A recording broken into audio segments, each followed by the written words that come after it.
As the Russian military operation in Ukraine intensifies, media on both sides has been accused of spreading propaganda and false information to malign the other. While Russian disenchantment with Ukrainian and Western media is not unusual, its disappointment with Indian media, thrice in over 2 months, has raised eyebrows. However, the Russian embassy has said that the Indian media should provide truthful and objective information to their citizens regarding the Ukraine crisis. Russia has not waged war against Ukraine and its people, but has undertaken a special military operation with the purpose of ending Nazism as well as demilitarization in Ukraine, the Russian embassy stated in a statement. The Russian military is exercising maximum restraint. It is not targeting civilians and cities. The Russian army is only targeting military bases. Our army does not use banned weapons like the Ukrainian army, nor does it advance people in the form of human shields. We also treat prisoners of war with respect, the Russian embassy said. In a tweet, the embassy said, Russia has always been ready for dialogue. Nuclear bases are safe in Ukraine. This has also been confirmed by the IAEA. Any information to the contrary is biased and misleading. Indian media had earlier reported that the Russian military had taken control of the Chernobyl nuclear power station amid fears that Ukraine, supposedly backed by international powers, was working on developing nuclear weapons using plutonium-239 found in the complex. Moscow's criticism of Indian media comes a few days after Russia said that it highly appreciates New Delhi's position at the United Nations Security Council, UNSC, where it had abstained from voting on a resolution against Russia. The Russian embassy had then stated that Moscow was determined to keep close engagement with New Delhi on the situation in Ukraine in the spirit of their special and privileged strategic alliance. Highly appreciate India's independent and balanced position at the voting in the UNSC on February 25, 2022, it had tweeted previously. According to Roman Babushkin, Russia's acting ambassador to India, New Delhi's response to eastern Ukraine has been fully independent. Russia welcomes India's stand on Ukraine.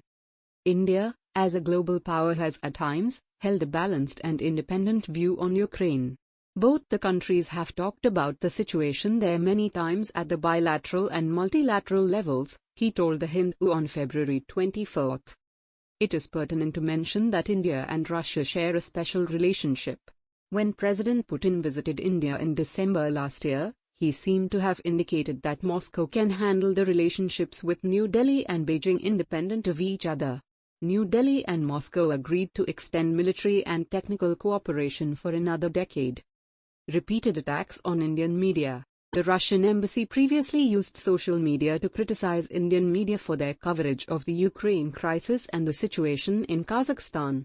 The Indian media, according to the embassy, was giving a misleading picture of the situation in both countries, as previously reported by Eurasian Times.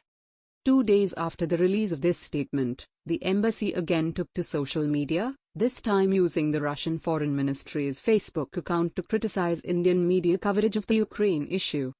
The post's first paragraph read, "With deep regret, we noted that some #Indian media have once again attempted to impose the distorted picture on the situation around the internal Ukrainian crisis and to turn upside down #Russia's approaches on the matter, including by disseminating outrageous statements by the #Ukraine's officials." The embassy had then underscored that Russia is not threatening anyone and is handling the matter with extreme caution.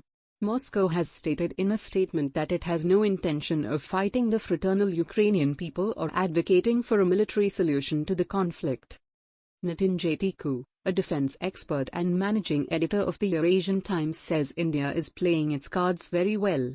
Stuck between a wall and a hard place, the Indian government by abstaining from the Unga vote is seen as supporting Russia, while most of the media, which often takes a pro-government stance, is clearly supporting Ukraine and has not shied away from calling it a Russian invasion.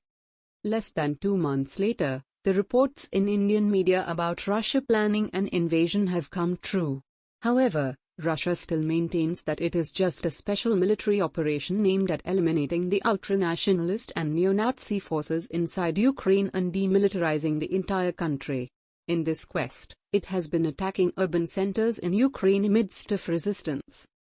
The Russian embassy's statement has led to some analysts flagging it as an attempt to tell Indian media that the Russian version of events is the only coverage that they should carry.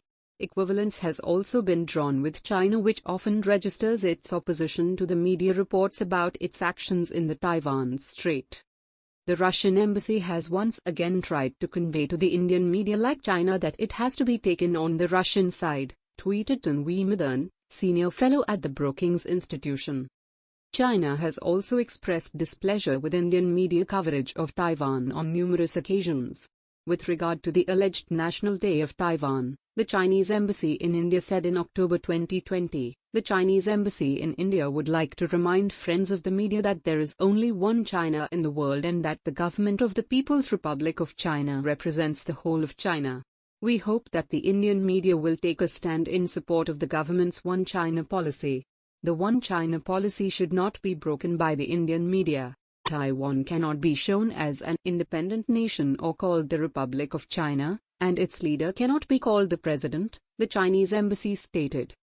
Taiwan's Foreign Minister Joseph Wu had tweeted in response to Beijing's advisory to the Indian media. India is the world's largest democracy. Here the press is also free. Communist China wants to impose censors in India.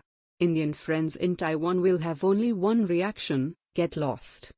However, Russia shares a cordial relationship with India, unlike China, which remains marred in a protracted border conflict with the South Asian nation.